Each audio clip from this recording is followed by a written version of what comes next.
nosotros nos enfocamos en un punto común. Nosotros tenemos un proyecto de vida en común. Esto es nuestro sentido de la vida, es nuestro hobby, es lo que más nos gusta. La vida no es corta. La vida es lo suficiente para realizar lo que quieres hacer.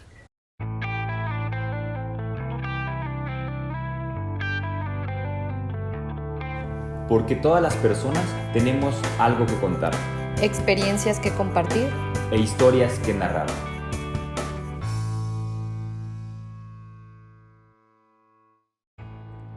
Hola. En este capítulo de Conversando, tuve el enorme gusto de conocer y platicar con Javier Cobo e Ileana Reyes. Ellos son creadores de Doña Guay, un personaje que representa a la típica mujer yucateca que a través de su contenido y productos promueve y dignifica la cultura de Yucatán.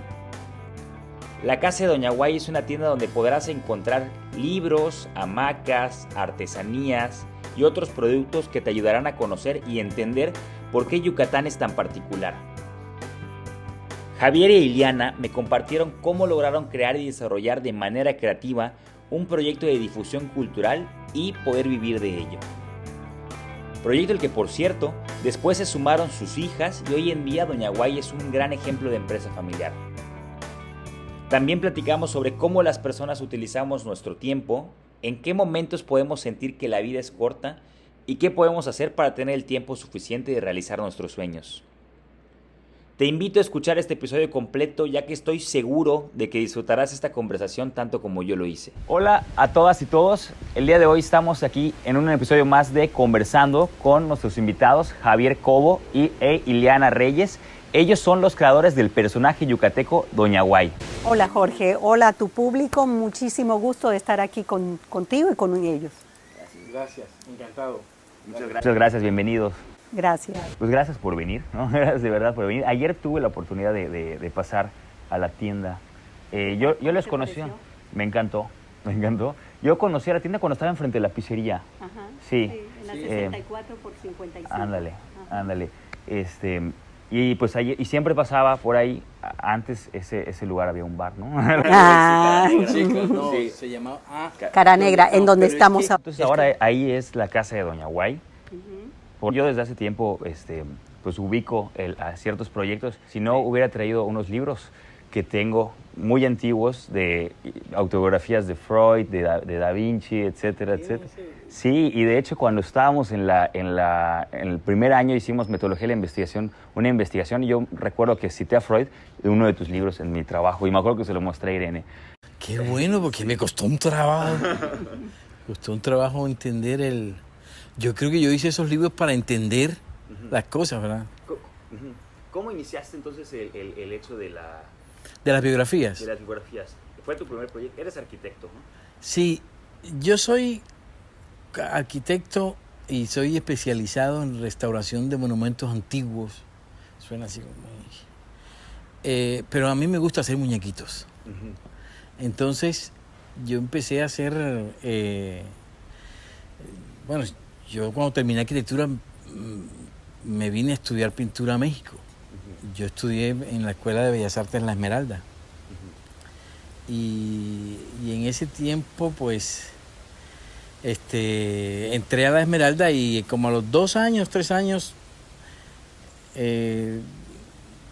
me di cuenta que ahí se estaba trabajando con los programas que habían diseñado Rivera y Siqueiros. Entonces era la modelo, ¿no? La modelo en el campo, la modelo vestida, la modelo desnuda, la modelo subida a una escalera, la modelo sentada, la modelo comiendo. Entonces, muchos de los que estábamos ahí queríamos otro tipo de posibilidades para poder expresar emociones en pintura. Y pues nos fuimos dispersando. Yo en una de esas dispersiones viajé a Yucatán. Y dice Ileana que me dio agua de pozo. Como debe ser su agüita de pozo en jícara. Que todavía me sigue dando porque yo no me quiero ir. En más, me fui. Bueno, yo en mi casa, la verdad, así como ese pocito que veo allá, hay como 8. Tengo como 8 en mi casa porque esa es dosis diaria. Entonces, aquí fue que empecé. Yo empecé las publicaciones de hoy, que hoy es Dante, yo empecé yo estaba en la librería y yo veía que se vendían muchos libros de un libro de Einstein sobre la teoría de la relatividad, se vendía muchísimo. Yo decía, bueno, pero si es que esta cosa es complicada, ¿no? No es un bestseller, ¿no? O sea, y entonces, un día, tengo que decir, y esto parece increíble, ¿no? Pero tengo que decir con cierta vergüenza, le dije al editor, oye, yo hago un libro así sobre la relatividad. ¿En serio? Tal? Así en la librería Gante. Sí. Y entonces hice el libro. Primero hice uno que fue Ajedrez, Juegos de Mente. Es decir, es un juego, una explicación del ajedrez y unas partidas y todo, así con muñequitos, ¿no? Y después, con monitos, hice el de Einstein, la teoría de la relatividad. Ese lo hice sobre todo para costearme un viaje de regreso a Colombia, que me pagaron no sé cuánto, a $1 no sé qué la página. Me parece, era muy chistoso, ¿no?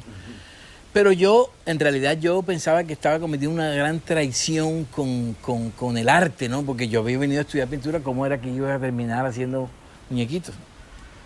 Pero cuando estoy en Colombia, me escriben y me dicen, oye, esto se vende mucho. Y yo digo, bueno, ¿esto qué es?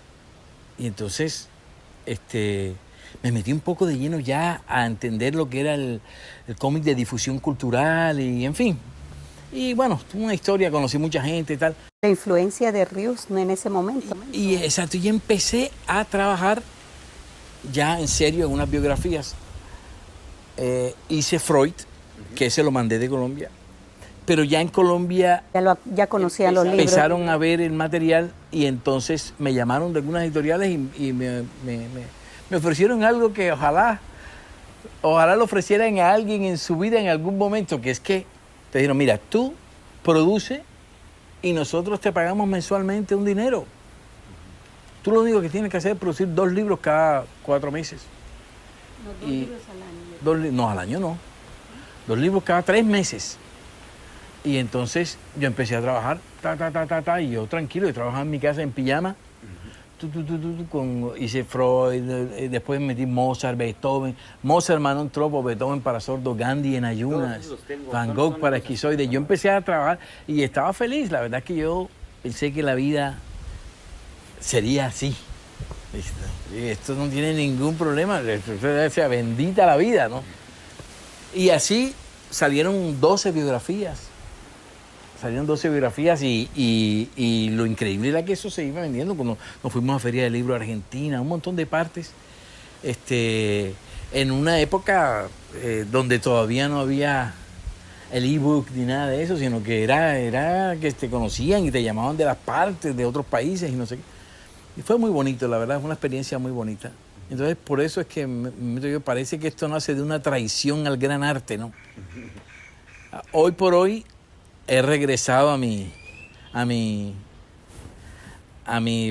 convicciones iniciales y sigo pintando. Me acompaña mucho, la pintura me acompaña mucho, es un compañero espiritual, una compañera espiritual y es muy bonito y es un privilegio, la verdad. Sí. Y no, pues está súper interesante. Entonces, porque siempre en los proyectos como que uno va, regresa, se va yendo o llega a lugares donde no creía que iba a llegar, ¿no? Así es, no fue nada, eso no son, no sé, por lo menos en mi caso no fue nada premeditado, quiero ir a este punto, no, fue una cosa, un poco también la suerte, ¿no? Y la suerte juega, la suerte juega. Y me decías, entonces que tú le diste agua de pozo para que se quedara aquí No, es que lo que pasa es que en ese proceso yo hice un libro sobre los mayas. Que eran los mayas en las rocas, que eran los mayas on the rocks. Y entonces ese libro funcionó mucho en Yucatán. Nosotros nos fuimos Casi 20 años. Casi 20 años y tuvimos que regresar. Yo allá hice parte de mi carrera de humor gráfico, entré a humor editorial, caricaturas de opinión política, en una Colombia muy convulsa. Y bueno, eso dio... En un periódico muy atacado, El Espectador, un ejemplo de periódico, de medio de comunicación para la época, ¿sí? Entonces era muy peligroso. De dignidad muy periodística, peligroso. eso le pusieron una bomba, mataron al director. Bueno, aquello era una cosa... Entonces eso dio como resultado que a los 20 años de estar allá, nos regresamos con familia y todo y 5 maletas. Entonces llegamos aquí justo en el 2000. Y entonces retomé los proyectos que 20 años había dejado con los libros de los mayas y todo. Y entonces salieron otros libros, el calendario maya. Yo me concentré un poco en la cultura maya antigua, pero un día, ya conociendo más la cultura yucateca, un día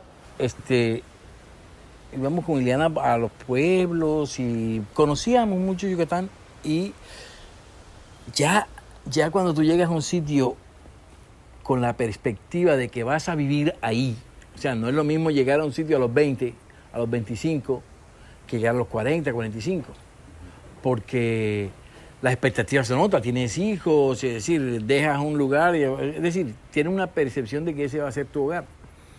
Entonces, bueno, vamos a ver dónde es que estoy, ¿no? Y empecé a conocer un poco más de cerca la cultura yucateca. Y viajando con Ileana... Pero, perdón que te interrumpa, hay un antecedente muchos años antes, que era cuando Javier estudiaba arte en Ciudad de México, que estaba en La Esmeralda, iba a San Carlos, iba a tomar algunas clases en el Museo de Antropología e Historia de Ciudad de México. Él llegó a profundizar bastante en la historia del arte mexicano, pero mexicano, no yucateco, ¿sí? Entonces, ¿qué ocurre cuando él llega acá? Se da cuenta que es otro mundo, que no es lo mismo de todo lo que él había estudiado. Y cuando nos conocemos y empezamos a hablar y yo estudiaba en ese momento antropología e historia, por una parte, él estaba descubriendo una cultura nueva, y por otro lado, yo estaba viendo mi cultura a través de los ojos de una persona que la veía de manera diferente, ¿sí? Yo lo tenía demasiado aquí cerca y yo no me daba cuenta que en lugar de decir niña, niño, decía niña, niño, y pam, y también, y doña, y por todo decía guay, guay, guay. Y entonces toda esa cantidad de cosas que normalmente la gente de fuera te hace notar, pues ya era permanente. Pero entonces, desde ese momento dijimos, principalmente él concibió como hay que mostrar esto y hacerlo saber, porque la gente no se está dando cuenta que es algo totalmente diferente al resto de México, ¿no? O sea, uno cuando viajaba afuera te decían, ¡ay, qué emoción, eres mexicana! No, soy yucateca. O sea, entonces era una manera de sentir nuestra cultura, y creo que ese es el antecedente de todo esto, ¿no? Sí, y entonces yo creo, y esto es una cosa que es muy bonita porque te muestra el poder terapéutico del arte. Y esto es una cosa que yo he tenido el privilegio de vivirlo en carne propia, porque una persona que llega a un sitio diferente tiene que adaptarse de 1000 maneras. La gente que llega de afuera se da cuenta, es un extraño, de todas formas es un extraño. La ciudad no es tan grande como para engullirte como Ciudad de México, que tú llegas y pues sino Mérida, Yucatán, es pequeña, es relativamente pequeño y se nota el extraño, ¿no? El extranjero, ¿no? Y para mí el proceso de entender algo, de asimilar algo, fue haciendo o sea, a mi manera. Empecé a hacer un libro sobre Yucatán que se llama Pasaporte Yucateco. Y es un libro que tiene los lugares más, digamos, representativos de Yucatán. Es como una especie de recorrido por Yucatán. Pero lo curioso de esto, y lo que a mí me llenó mucho y me interesó, es que estaba hecho a manera de diálogo. Es decir, un bochito con Doña Guay recorre en Yucatán, él le pregunta, y hay un diálogo toda la visita a los sitios es dialogado, pero dialogado en yucateco, con muchas palabras yucatecas y todo. De hecho, hasta al final hay un glosario donde hay las palabras que no se entienden para la gente que no entiende el yucateco, ¿no? Entonces, ese libro lo hice y lo dejé en impresión. Nos fuimos en un viaje a Colombia como un mes, íbamos allá a visitar y lo dejé en impresión para Navidades, no me acuerdo. Y cuando regresamos, resulta que me dice el editor, oye, esto es impresionante, me dice, esto estoy vendiendo, tengo stock de miles. O sea, yo me quedé así, habían impreso 8,000 y después imprimieron... Inicialmente imprimieron 3,000 que se acabaron en 3 meses. Y después 8,000 y se acabaron en menos de un año. Esto ya llevamos para que tengan una idea, 35,000. para que tengan una idea, por ejemplo, yo hice un libro con Grijalbo. Si tú vendes un libro, si vendes 2,000 ejemplares en 2 años, a ti te reeditan. En Ciudad de México. En provincia nosotros llegamos a ese libro, ¿cuántas ediciones? Bueno, ya tenemos 4 ediciones, ya llevamos 35,000 ejemplares vendidos. O sea, y ya... Era algo inédito, ¿no? Eso fue inédito. La verdad que en la librería y eso es una cosa insólita, ¿no? La verdad. Entonces, a lo que me refería con el poder terapéutico es que es curioso cómo una persona asimila una realidad, la recrea, la expone y es maravillosamente recibida. Es decir, a mí, la gente de Yucatán, en las ferias y todo, yo la expresión que tengo es, qué bueno que una persona de fuera valore nuestra cultura. Es decir, y eso me encanta porque yo noto que en Yucatán se ha recibido, sobre todo por parte de los yucatecos, se ha recibido el libro con mucho cariño, como yo lo hice. Entonces, para mí eso fue una especie como de saldar una deuda de gratitud, ¿sabes? Es algo así. Y es muy bonito, el origen de ese libro es muy bonito y ahí está, las cosas se hacen con un espíritu ajeno, digamos, al mero lucro, sino porque es una cosa que en este caso fue así. Y mira los resultados, ¿verdad? Sí. Usualmente las cosas que se hacen con autenticidad, claro, y con plena franqueza y sinceridad y honestidad y todo, funcionan y al final te funcionan bien en la realidad, porque llevan algo dentro de ellas que es el implacable poder de lo auténtico. Y eso es una cosa que... Justo estaba pensando, ¿no? El hacerlo auténtico, el hacerlo como sí, con esta energía, con eso, sin pensar en lo hago como un medio para llegar a algo. Exactamente. Lo hago porque lo disfruto, ¿no? Exactamente. Y eso, además, eso es una doble ganancia para uno, porque ya con el solo hecho de haberlo hecho, ya tú disfrutaste, ya pasaste un tiempo de vida, gastaste minutos, horas, días, lo que tú quieras, tiempo de vida, de una manera positiva, activa, llenándote de vida, porque eso es vida. Es decir, esa es vida. Yo no sé si estar pasivo frente a una pantalla es vida.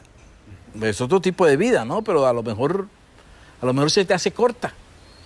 Cuando tienes muchas cosas que hacer, cuando estás haciendo mucho, cuando tienes proyectos en tu cabeza, cuando no te puedes detener, o te tienes que levantar, pero tienes sueños, porque te levantas porque tienes sueños, porque estás haciendo cosas. Cuando haces eso, la vida no es corta.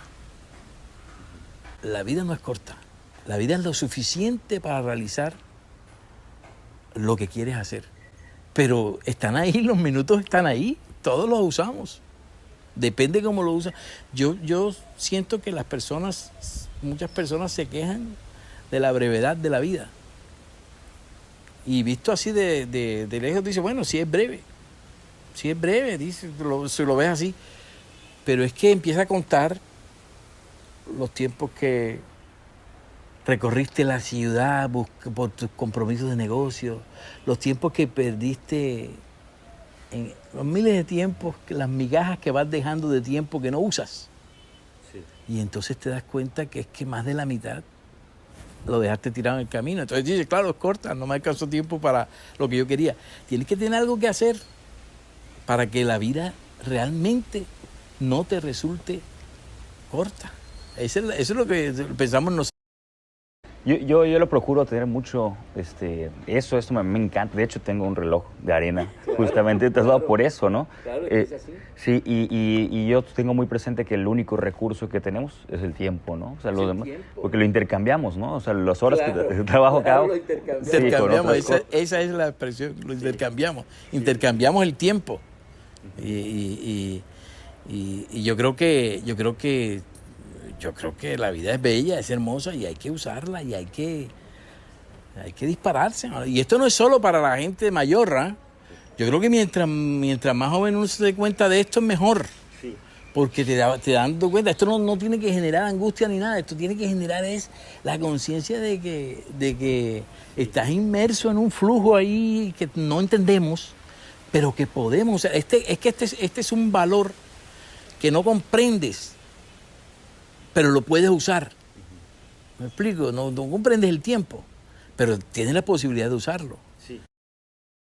Y esto que dices justamente, perdón, Javier, de esto de que no solo las personas mayores, creo que naturalmente las personas a medida que nosotros nos vamos envejeciendo, porque envejecemos todos los días, envejecemos desde el día en que nacemos, pero se va dando esta valorización del tiempo, ¿no? Uno cuando está joven piensa que tiene la vida por delante, y entonces a medida que vamos desarrollando, nos vamos envejeciendo, pues vamos como que midiendo el tiempo. Y de hecho, tan así que es una teoría dentro de la gerontología que se llama selectividad emocional, en el que a medida que envejecemos valorizamos más nuestro tiempo y por lo tanto solo enfocamos este tiempo para hacer cosas que realmente nos gustan, ¿no? Claro. Por eso antes, por ejemplo, a una persona joven le dices, oye, si vas aquí o allá, seguramente lo va a hacer porque si compromisos sociales o porque lo tiene que hacer y todo. Y es más fácil entonces que una persona de mayor edad, te diga, no, pues porque no quiero hacerlo, ¿no? O sea, como claro, que esta cuestión. Claro, sí, sabe que su tiempo... Sí, cuando estás joven eres inmortal, ¿no? Eres inmortal. Sí. Cuando estás joven eres inmortal y afortunadamente. Pero yo pienso que en estas nuevas corrientes humanistas de darle valor desde muy pequeños a elementos humanistas, a reconocimientos de formas de ser, a respeto a tendencias y este tipo de cosas, podrían permitir, no sé todavía, no ha pasado el tiempo suficiente para ver si es así, pero yo creo que podría permitir que la juventud tenga la oportunidad de encontrar antes un sentido para hacer, ¿sí?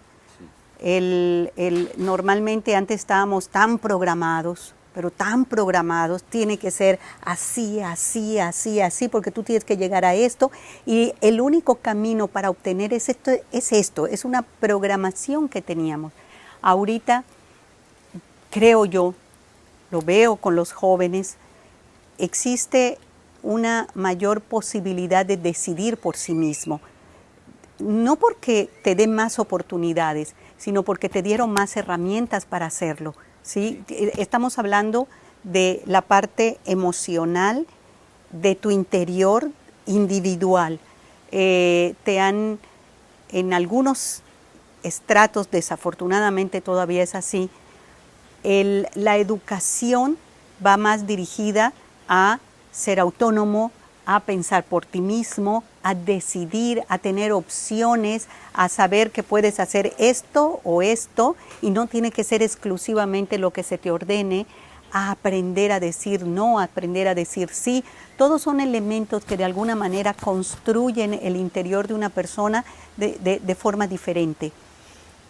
Y confío que esto le va a dar la oportunidad al ser humano a no tener que decir, ay, ya que veo que me queda poco tiempo, es que voy a empezar a hacer lo que me gusta. Sí, sí. No, es que para mí el objetivo del ser humano es desde siempre hacerlo mejor para él y para el bien común, ¿sí? Desde muy pequeños, desde muy jóvenes, tratar de hacer y bueno, de alguna manera eso nos tiene que llevar a hacer una sociedad mejor, muy utópico, ¿verdad? Se oye muy utópico, pero creo.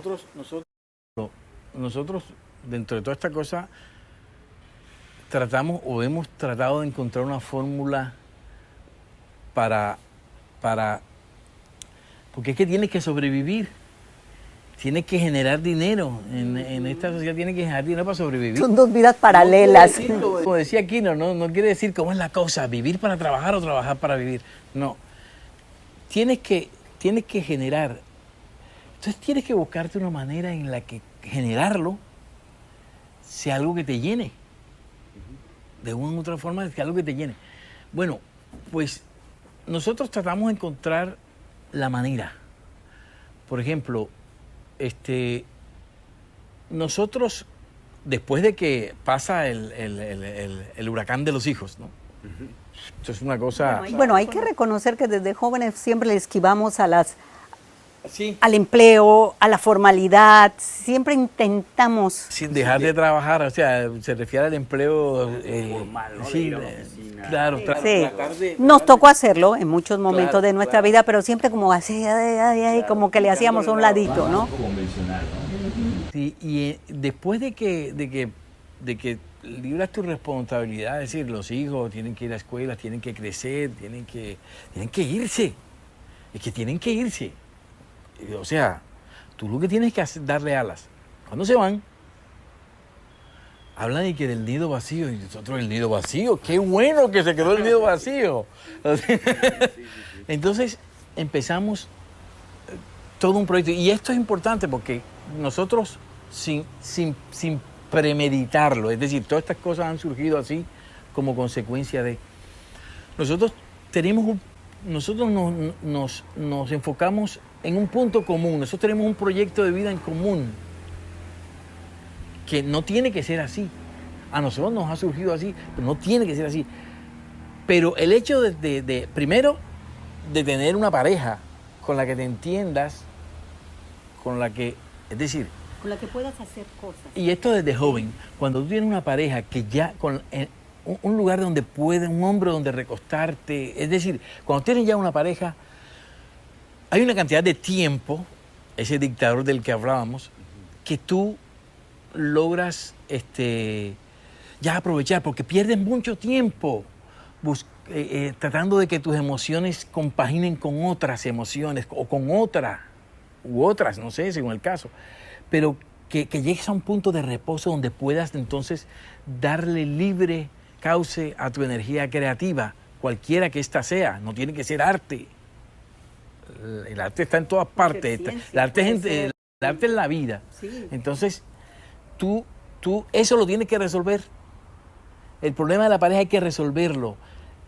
Siento que en los tiempos que corren cada vez es más complicado, pero a la vez también es más probable. Es decir, hay más posibilidades, hay más libertades para conocer a la gente. En fin, eso es otro tema, pero conocer una pareja ya, eso desestabiliza.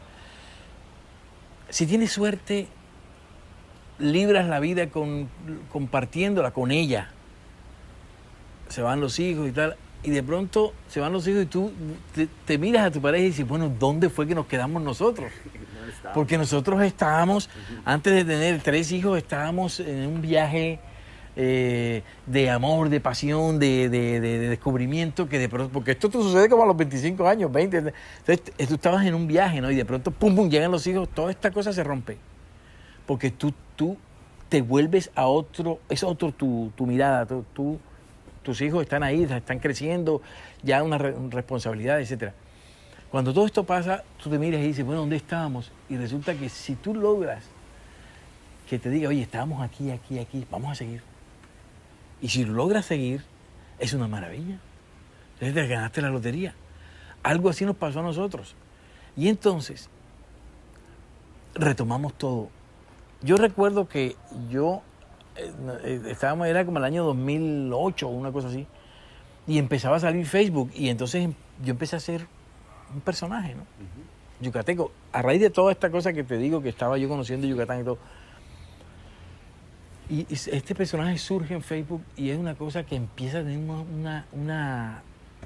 una difusión impresionante, porque era una manera de ver Yucatán, que está encarnado en un personaje que se llama Doña Guay, en una mestiza, la empieza a ver de una manera digna. Esta no es una mestiza a la que desgraciadamente solo se le brindan honores cuando nuestra finalidad es el turismo, la promoción turística, etcétera. Sino, esta es una mestiza que vive la vida y que realmente empieza a involucrarse en los problemas de la sociedad, en las cosas de la sociedad. Está en las causas de gente menos favorecida o lo que tú quieras, o opina de todo, y siempre con un toque de humor. Y esto está viendo su cultura con humor, está diciendo, yo hablo así, pero te hace un guiño siempre. Y entonces empiezan a hacer este personaje y a crecer. Y esto nos rebasó, la verdad. Otro elemento muy importante en esto, que personalmente para mí fue muy importante, de pronto porque uno ya lo lleva, nuestra cultura está en nuestra sangre, ¿no?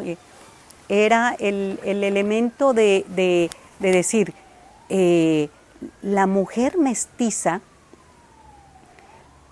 está inmersa en un humor yucateco, en un humor de teatro regional o lo que sea, en donde en su gran mayoría, no digo que todo, pero sí en su gran mayoría, lo que hace es humillarla, no dignificarla, ¿sí? O sea, todo mundo se ríe de esa mujer yucateca sin darse cuenta que lo que está haciendo no es reírse, es burlarse, ¿ya? Se está burlando de una cultura que es uno mismo. Luego, hay un desprendimiento original de reconocimiento digno y respetuoso de nuestra propia cultura. La mujer mestiza, en todos los ámbitos de nuestra cultura, es la que ha introducido esta esencia yucateca a todos los estratos sociales, culturales, de niveles de familia. Luego, es el elemento más importante que debe ser resaltado, debe ser reconocido. Por eso no fue el bochito, por eso no fue el no sé qué, o sea, no, tenía que ser la mujer mestiza. Primero, porque había que dignificarla y debía obtener un respeto social. Y segundo, un poquito pensando, es que ahora sí, también a la mujer había que ponerla en un contexto de capacidad. Doña Guay es una mujer del siglo XXI, es una mujer preparada, es una mujer que vive de sus costumbres y tradiciones más originales, y no es motivo de burla decir lo busco y no lo busco, sino es motivo de curiosidad saber por qué lo decimos así, ni es motivo de burla decir, está bien, sino hay que saber por qué lo decimos así, y se oye gracioso, pero entiendes por qué, y lo respetas y lo valoras, ¿sí? En lugar de burlarte de esas formas de expresión. Entonces, desde ese punto de vista, a mí me pareció muy importante resaltar esa parte de Doña Guay, ¿sí? Que a final de cuentas, pues es el espíritu yucateco que lleva dentro, ¿no? Claro, totalmente. Y ahorita que estaban... que dices esto, Ileana, y que tú hace rato, Javier, me mencionabas que estando en Colombia estuviste mucho en lo de la difusión cultural, ¿no? Y me vino a la mente esto que decían también, que fue bien recibido en la sociedad yucateca esto del pasaporte yucateco y este personaje y todo lo que implica Doña Guay. Y creo porque justamente están haciendo esta identidad cultural, ¿no? O sea, la difusión de identidad cultural que como decías, Ileana, es totalmente diferente a la mexicana. Y a mí me parece sumamente interesante esto, siempre lo he mencionado, que el yucateco, y se lo digo siempre a Andrea, que aquí la gente, muchas personas se sienten antes que mexicanos, yucatecos, ¿no? Totalmente. Totalmente. Entonces, ¿por qué? Porque históricamente no participamos en todo el proceso de... Estábamos aislados, Sí, exacto. completamente. No solamente estábamos en una península del estado de Yucatán, sino estaba en la punta, aislado. Además, recordemos que Campeche estaba, que era por donde se sale, actualmente por carretera se sale para Ciudad de México y todo eso, hasta los años 40 del siglo pasado fue pantanoso, no había carreteras. Entonces, si querías ir a Ciudad de México y si no era en avión, tenías que agarrar un barco a Progreso, de Progreso a Veracruz, de Veracruz. O sea, era más fácil. Mi abuelo estudió medicina en Cuba porque era 1000 veces más fácil ir a Cuba que ir a Ciudad de México, ¿sí? Entonces, ese tipo de cosas, pues sí influye muchísimo en nuestra manera de ser.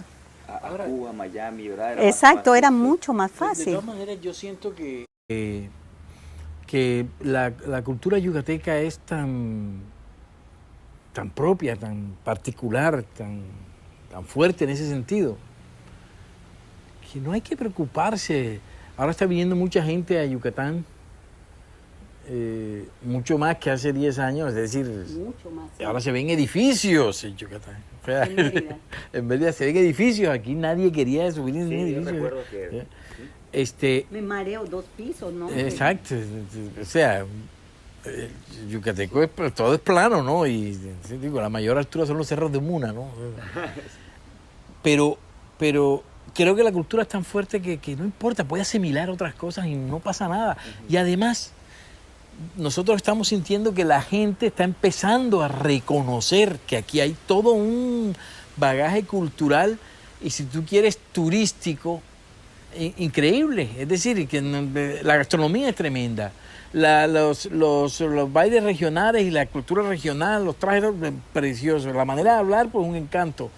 Los sitios son increíbles, hay sitios para deporte extremo, hay sitios, hay playas, hay cenotes, es una cosa muy completa como oferta turística, si lo ves así. Yo hablo de esto porque resulta que como armamos este plan, esta cosa de nosotros de Doña Guay fue saliendo, Iliana se dio cuenta que todo esto estaba disperso y muy hábilmente, hábilmente para ella, pues perjudicial para mí, porque me hizo trabajar, unió todo esto y dijo, bueno, vamos a darle forma comercial, porque ese mito de que la cultura no se puede vivir de la cultura también está bien, ¿no? O sea, sí se puede. Sí se puede. Nosotros estamos, a la vez que estamos llevando a cabo una difusión de un personaje cultural, de una cultura, tenemos una tienda, hemos puesto, lo hemos dinamizado en la sociedad. O sea, es una cosa que hay que hacer porque es que tiene, no solo del arte, o sea, afortunadamente aquí hay quien se ocupe del dinero, ¿no? No, es lo que hablábamos de como si fueran 2 vidas paralelas. Tengo que matarme a trabajar toda mi vida para poder después hacer lo que me gusta. No, para nada. Lo que te gusta puede generar un ingreso, desarrollándolo de manera creativa. Y cuando hablaba Javier hace rato, manera creativa, todos estamos relacionando, bueno, al menos mi generación relaciona mucho lo creativo con el arte. No, lo creativo es la forma de pensar para poder llegar a puntos en tu vida, ¿no? Y si tú logras con creatividad desarrollar algo más en el campo del arte, que te genere, te da la libertad de hacerlo siempre, mucho antes de tener la edad de jubilarte, ¿ya? Y no hay jubilación. O sea, le digo, dentro de este concepto de Doña Guay, pues sí, ya se involucraron nuestras hijas al proyecto por voluntad propia. Nunca los invitamos, no porque no quisiéramos, sino porque ni siquiera nos imaginamos que les pudiera gustar. Están súper involucradas y como, ajá, ¿y ustedes hasta cuándo? Y yo les digo, se fregaron porque esto es nuestro sentido de la vida, es nuestro hobby, es lo que más nos gusta. Estamos realmente haciendo lo que nos gusta hacer. Sí. ¿Qué le dirían, por ejemplo, a las personas que nos escuchan y justamente están en este punto de, bueno, pues es que tengo que trabajar y como dices, no es muy común decir el trabajo con el hobby cuando justamente se puede fusionar esto. ¿Qué recomendaciones le darían para poder llegar a ese proyecto? Bueno, de pronto para algunos es un poco tarde, pero en realidad voy a repetir lo que decía Confucio, y con eso no quiero generar ninguna confusión. Decía, busca un oficio que te guste y no tendrás que trabajar nunca en la vida. Es decir, si tú haces de tu vida, eso es un privilegio. Algo que te guste y con eso puedes vivir, tú pues la hiciste, ¿no? O sea, Yo voy a decir algo más práctico, menos filosófico, ¿no? El joven tiene una paradoja muy grande. Tiene mucho tiempo para poder desarrollar un proyecto, pero tiene muy poca paciencia, ¿sí? Entonces es algo contradictorio. Lo único que requiere es convencerse de su idea, asesorarse, principalmente en el aspecto económico, ¿sí? Porque dice, a mí me encanta hacer eso y soy buenísimo en eso. Ah, bueno, ya lo descubriste. Bueno, ahora, eso que te gusta a ti, en la línea que tú vas, genera ingresos. De pronto, eso que te gusta a ti, en otra línea genera más ingresos. Y bueno, asesórate, ¿sí? Y ten mucha paciencia.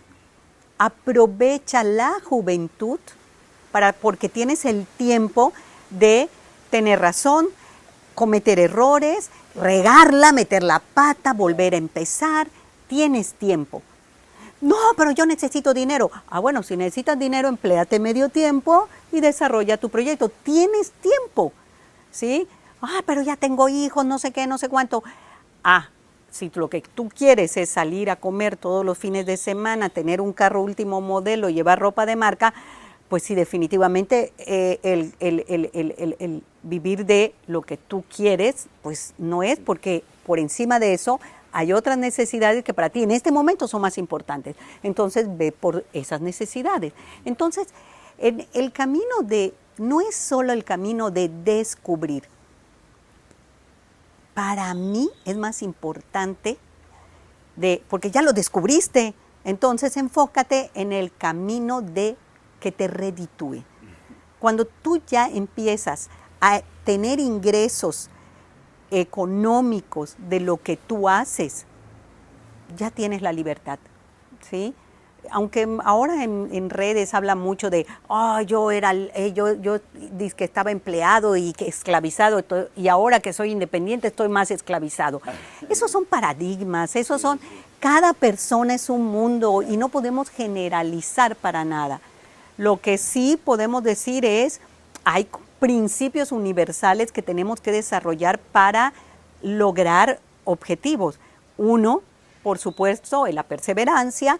Otro es la paciencia, otra es el dejar a un lado la soberbia, que en jóvenes no es tanto, en personas de nuestra edad, que nosotros hagamos a un lado la soberbia, que ya todo lo sabemos, que ya todo lo experimentamos, ¿sí? Eso es lo más difícil. Entonces llegas a la edad de, ya estoy jubilado, ya voy a hacer lo que quiero, pero con una soberbia que no te deja mover. Y entonces no logras, ¿por qué no me salen las cosas? ¿Por qué nadie me entiende? ¿Por qué nadie hace lo que yo quiero? Porque tienes un caparazón de soberbia. Digo, lo tenemos, no estoy diciendo que nadie, en ese proceso ando. Entonces, cada tiempo tiene sus momentos de qué es lo que debe superar. Y en el caso de la juventud, yo creo que la paciencia sería perfecto que la tuviera para poder hacer lucrativo su hobby o lo que le gusta o lo que es capaz de hacer, ¿ya? Sí, totalmente, porque creo que ahora por toda la cuestión de evolución tecnológica y así, estamos acostumbrados o nos estamos acostumbrados a la inmediatez, ¿no? Quiero pedir algo y solo con un botón lo hago, quiero poner una película, la pongo en Netflix o cualquier cosa, etcétera, ¿no? Perfecto. Regresando un poco a esto del proyecto y la difusión cultural, mencionabas, Javier, que Ileana lograste, Ileana, englobar todo esto del turismo, ¿no? Que eso te llevó a ser embajadora, ¿verdad?, de Turismo Yucatán. Y como que nos nombraron, pero no nos ganamos nada porque me pusieron a competir al lado de Tere Cazorla, hombre, Tere Cazorla es una institución en Yucatán y además muy merecido, sí, es demasiado grande, pero sí, el hecho de que nos hayan visto como tal fue muy bonito, Porque fue muy bueno. No tenemos sí, estuvimos nominados. No tenemos tanto tiempo, es decir, en realidad tenemos ¿cuántos? 10 años. 10 años. No es tanto tiempo, o sea, Justo me enteré por ahí. Este mes, ¿no? Cumplen 10 años del proyecto en sí y 5 años de la tienda, ¿no? Exactamente. ¿Y qué se siente entonces de ya decir, bueno, estamos en 2022, en el 2012 comenzamos, ¿no? O sea, ¿qué se siente ya un proyecto? Personalmente, lo que siento es asombro de ver la evolución que tuvo.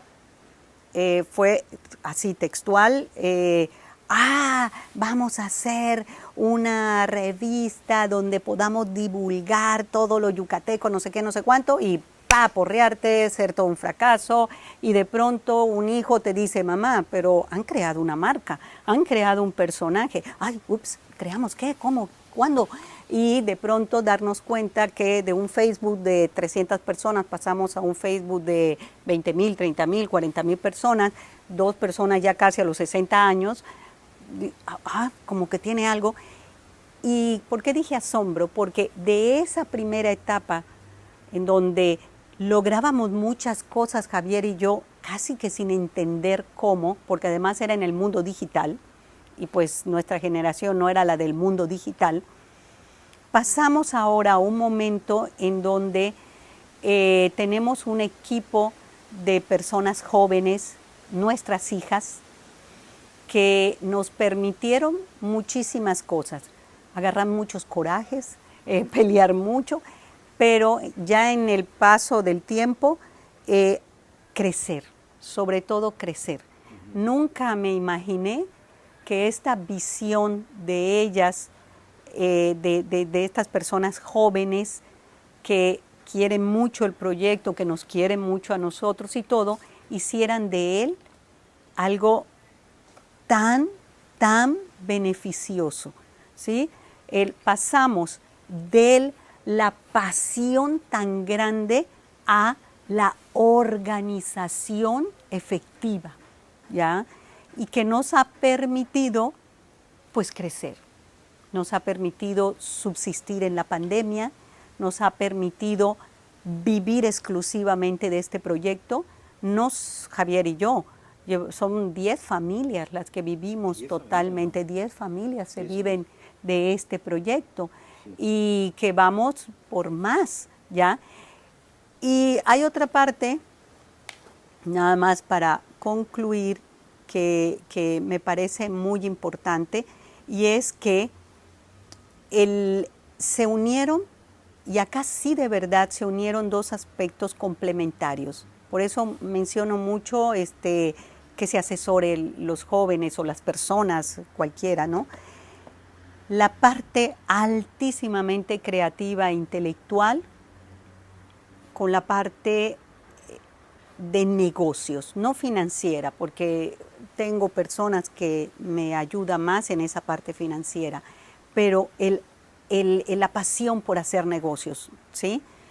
Esos 2 elementos permitieron que esto fuera un proyecto cultural rentable y que no dependiera de, me acuerdo al principio cómo nos preguntaban permanentemente, ¿y quién les financia? ¿Y quién les apoya? Pero siempre pensando en qué institución de gobierno, de fundación o qué nos hacía existir. ¿Quién? Nosotros, ¿sí? Y ahora no solamente nosotros podemos subsistir a través de nuestro propio proyecto, sino que estamos poquito a poco retomando algo que ya empezamos a desarrollar antes de pandemia y que lo suspendimos por razones lógicas, y es empezar a generar pequeños proyectos que nos permitan ir más allá. Por ejemplo, teníamos un proyecto muy bonito de recuperación de oficios con artesanos, y ya empezamos otra vez a Y ya no es solamente nuestra pasión, es también una estructura de comercio, pero también, y esta es la visión de los jóvenes, de mis hijas, también la organización estricta como empresa, ¿sí? En donde tener unas finanzas bien organizadas, sanas, tener una estructura de producción bien hecho, todo eso es importante. Hablan mucho de y a veces muy mal de la empresa familiar. Sí. Y sí, yo sí les doy razón. Las empresas familiares suelen generar problemas serios. A nosotros nos ha pasado algo muy particular que yo considero muy beneficioso a nuestra edad, que es que estamos involucrados con nuestras hijas, nuestros hijos ahí, ¿no? Mi hija menor es la gerente, o sea, de la directora. O sea, yo llego a las 9 de la mañana con nerviosismo a las juntas ya sabes, porque me van a regañar. Pero sucede que en este cambio de papeles, que es muy interesante, suelen darse muchos conflictos, ¿no?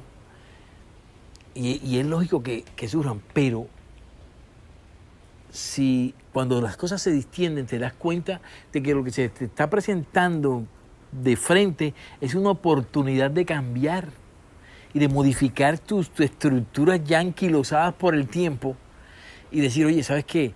Tienes razón y esto hay que manejarlo así, esto hay que irse, o sea, como que no terminas te das cuenta de que ahí sigue tu crecimiento interior, personal, y esto es importante a determinada edad, porque yo creo que una cosa de estas que de que por mucho que viví ya todo lo sé y tengo así soy, así seré, me parece que es un enorme error, una gran equivocación, y es el principio de quedarte quieto. En cambio, cuando tienes este tipo de retos que te cuestionan tu forma de ser y lo que tradicionalmente has sido, y que realmente no se soporta con las nuevas formas de pensar, tú te ves obligado a cambiar. Y en ese ejercicio de obligarte a cambiar, de darte cuenta, te enriqueces mucho y te vuelves más joven. Es decir, rejuveneces un poco porque estás todavía contigo mismo, batallando un poco de cosas y diciendo, ¿sabes qué? Tengo que cambiar. Y ahora con un poco más de bagaje y de serenidad, puedes desechar lo que aunque creías que era bueno y que toda la vida has tenido y que ya no, y aprovecharte de las cosas buenas. Me parece que eso es una buena... Y eso ha implicado también, por ejemplo, hemos hecho cursos de empresa familiar, sigo estudiando todos los días cómo delegar, cómo dejar de ver a mi hija como mi hija, ¿sí? Y verla como una compañera de trabajo. Es muy difícil. Yo soy la mamá y aquí se hace lo que mira y veo en contra esas cosas que son muy fuertes. Tienes que romper tantas estructuras mentales que hay un momento donde dices, ay, ya no quiero ir más allá, eso que me gustaba hacer ya no me gusta hacerlo, ya es demasiado. Pero cuando pasas ese momento, verdaderamente empiezas a descubrir algo muy interesante, y es que lo que dijo Javier creo que es muy importante. Estás aprendiendo nuevas relaciones humanas y nuevas relaciones de familia, ¿sí?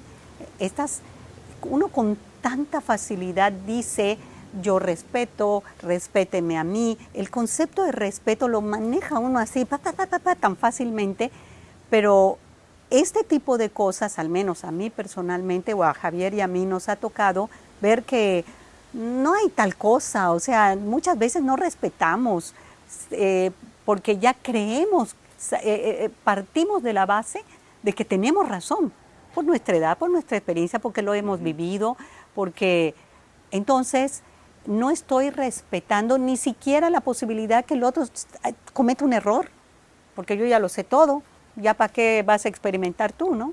Sí. Entonces creo que es muy importante estar dispuestos a aprender y escuchar. Te estoy repitiendo todo lo que me ha tocado, ¿eh? O sea, es como la clase mis lecciones que estoy aprendiendo. Porque de lo contrario, pues no, esto no resulta. Sí. Y entonces es muy cómodo. Ser adulto en muchos sentidos, hay etapas en que llegas y son muy duras, ¿sí? Porque te relegan, pero hay otras etapas donde tomamos una actitud cómoda. Yo ya lo sé todo, yo ya no tengo que cambiar, yo ya pa' qué. O sea, de aquí a ya 10 años ya no voy a estar aquí, o mañana mismo, y no puede ser así. Sí. La mente como pensamientos, ¿no? Las ideas y todo, no necesariamente envejecen. Envejecemos sí nuestro organismo, ¿no? Yo ahorita te preguntaba el concepto de envejecer, ¿no? Sí, porque sí, ya me duele la cadera, ya tengo bursitis, ya tengo que hacer gimnasia todos los días y todo lo demás. Pero todos los días trabajamos más de 8 horas. O sea, creo que no me equivoco si digo que Javier y yo trabajamos 10, 12 horas diarias y dormimos contentos. Pero por lo que digo, no es un trabajo. Sí. Me explico, es que es el enfoque, no es un trabajo, es una actividad que te place y entonces es otro el enfoque. Todos los días tenemos un proyecto que hacer, todos los días tenemos muchas cosas que hacer.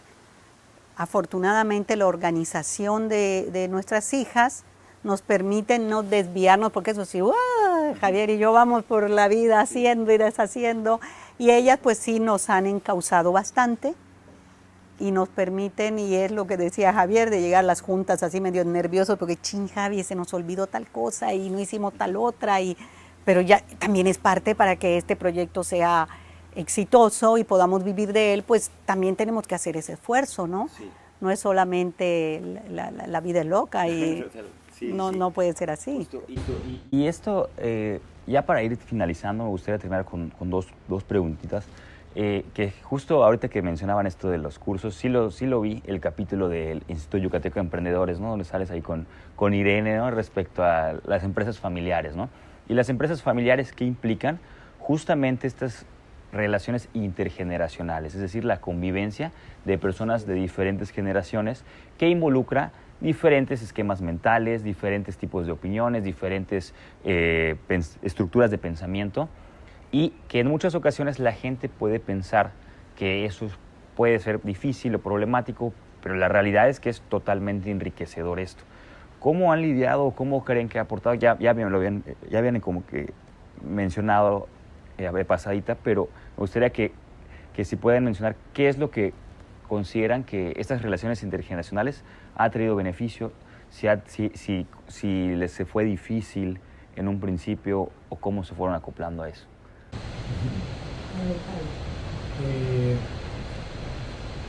Pues yo creo que estamos hablando del caso específico de nosotros con nuestras hijas ahí, ¿no? Sí. Bueno, una de las cosas que me sorprende y me gusta es que pues nosotros pensamos que ellas iban a hacer su vida a estas alturas del partido, ¿no? Ya a estas edades pues ya están haciendo su vida como debe ser, desde muy pronto. Pero resulta que están ahí y nos da la posibilidad, ya desde fuera, sin la necesidad de formar y de corregir ni nada, ver cómo crecen. Y esto es un privilegio que no pedí, pero diariamente lo veo, no pedí y participo de él y me gusta con todo. Es decir, es que dentro de las nimiedades de la vida cotidiana, es que hay que aprender a hacer de lo trivial lo importante, lo trascendente. Las trivialidades a veces son trivialidades y como las ves como trivialidades no te das cuenta que son tremendamente, que estás viviendo un momento importante. Y entonces eso en lo personal me pasa, ¿no? Que este encuentro intergeneracional, en ese sentido, para mí, pues me gusta verlo crecer, que es un privilegio. Ahora, en cuanto a las relaciones, lo que decía anteriormente, ¿no? Son problemáticas en un principio, tanto para nosotros como para ellos. Y es bueno que eso sea así, pero es bueno que se supere. Es decir, si ese punto de quiebre que puede durar meses, 6 meses, hasta un año puede durar, un proceso de acople. Nosotros hemos pasado por ese Rubicón, ese proceso de acoplamiento y de quién eres tú, quién soy yo, y cuál es mi rol y cuál es el tuyo, y qué hacemos aquí, y entonces yo por qué aquí, tú por qué allá, y yo por qué hago esto si tú siempre tienes la última palabra. Ese tipo de cosas, eso sucede. Pero la riqueza, como tú bien decías, la riqueza interior que te puede generar el darte cuenta de un momento dado, tomar distancia y decir, ese soy yo, esos son ellos. Y yo no estoy tan bien. Además, puedo aprender de lo que ellos me están diciendo. Y de hecho, si logras eso, pues hay un gran avance. Entonces yo creo que ese choque internacional se da indudablemente. No solo por la propia dinámica de la edad, sino porque tú, como persona mayor, sientes que tienes, y como padre, pues en este caso, sientes que tienes una autoridad y tal, que puede bien que funcione en ciertos aspectos, pero que en estos no. Y aceptarlo. Cuando lo aceptas, te quitas una catedral de encima, oye. ¡Guau! Y se oye, qué bien, y todo fluye. Entonces, sí creo. Pero eso implica un ejercicio de reconocimiento y un crecimiento, aún a pesar de más de los 60 años, un crecimiento interior que te sirve muchísimo en la vida. Te sirve muchísimo, no lo sabes todo, no sabemos nada realmente. Vivimos aprendiendo y eso está bien. Y qué bien que siga así. La vida es un constante aprendizaje hasta el último momento. No puede, desde el momento que tú dices, yo esto lo sé, esto fue lo que me enseñaron, esto es lo que tengo, esto es lo que soy, estás perdido. Estás perdido. No puedes permitirte eso. Entonces, para mí eso ha sido así.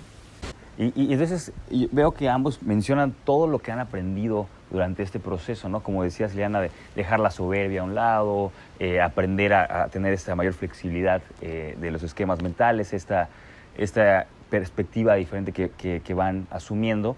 Y yo, para finalizar, me gustaría preguntarles entonces, ahora sí ya más definido, tanto más que aprendizajes, ¿qué es lo que más han disfrutado en este proceso? Definitivamente el tener la oportunidad de estar siempre haciendo cosas creativas es de lo que... Pero hay otro aspecto que a mí me ha gustado mucho. A mí me gusta hablar mucho, bastante. Y tener un espacio en donde yo pueda recibir el cariño de la gente. Eso ha sido y será, y creo que llegaré a muy viejita y estaré ahí sentada esperando que llegue la gente para yo conversar, tengo proyectos de bordados, de macramé, de esto, del otro, pero proyectos para la tienda. Y de pronto que llegue gente y compartirlos ahí y compartir otras cosas, esa parte a mí es de las cosas más increíbles. Y la otra, pero súper increíble, es lograr que haya una integración familiar a pesar de la empresa o a pesar de los intereses económicos. O sea, mantener una familia y mantener una empresa independientes, pero al mismo tiempo con los mismos pilares, y va a sonar a comercial, ¿no? Pero pilares, valores, principios universales, para mí es básico, ¿no? Y para terminar, mira, todo este asunto de los niños y de la familia y toda esta cosa y todos estos conflictos y toda esta cosa que puede surgir en la empresa familiar, se acaban cuando te hacen un regalo maravilloso, un nieto. Entonces ya de vez en cuando en pleno asunto, oye, que estoy embarazada y tal, y te aparece un nieto y entonces te hacen vivir una experiencia que es un regalo de la vida, ¿me entiendes? Que también es una maravilla. Entonces, todas esas cosas están juntas y todas esas cosas, esa es la vida. Y eso es lo bonito. Qué bien que siga así, ¿no es cierto? Sí, muy bonito. Excelente, de verdad, no, pues Muchas gracias por este tiempo, de verdad, fue bastante enriquecedor. Yo disfruto justamente pues que parte de mi trabajo sea el día de hoy, un jueves por la mañana, estar platicando con ustedes, ¿no? Eso es lo que te decía, ya no se está grabando, ¿verdad? ¿Viste por qué ya...? Sí se está grabando. Ah, perdón. No, pero yo hay un mecanismo que no logro dejar de hacer, ¿no? Y estás haciendo lo que te gusta y ya inmediatamente pienso, bueno, ¿cuál es el paso a seguir para que te mantengas toda tu vida haciendo lo que te gusta? ¿Ya? ¿Cómo lo vas a hacer productivo? Afortunadamente las redes en este sentido para muchos jóvenes es maravilloso porque puedes monetizar, puedes vender, puedes todo a través de redes. Pero sí es importante porque si no, al momento en que ya empiece tu vida a tener mayores exigencias económicas, lo primerito que vas a tener que tachar de tu vida son estas cosas que te gustan, porque no reditúan dinero. Entonces hay que, desde mi punto de vista, hay que redituarlas. Claro, si se lo preguntas a Javier sin yo presente, te va a decir otra cosa, ¿verdad? Pero para mí sí es importante hacer de ello, no a todo verle el signo de pesos, por supuesto que no, pero sí la tranquilidad de que te dé los ingresos para que lo puedas seguir haciendo, ¿no? Pues muchas gracias Javier y Ileana por esta increíble conversación. Gracias a todas y todos por sintonizarnos. Nos vemos en el siguiente episodio de Conversando. Gracias.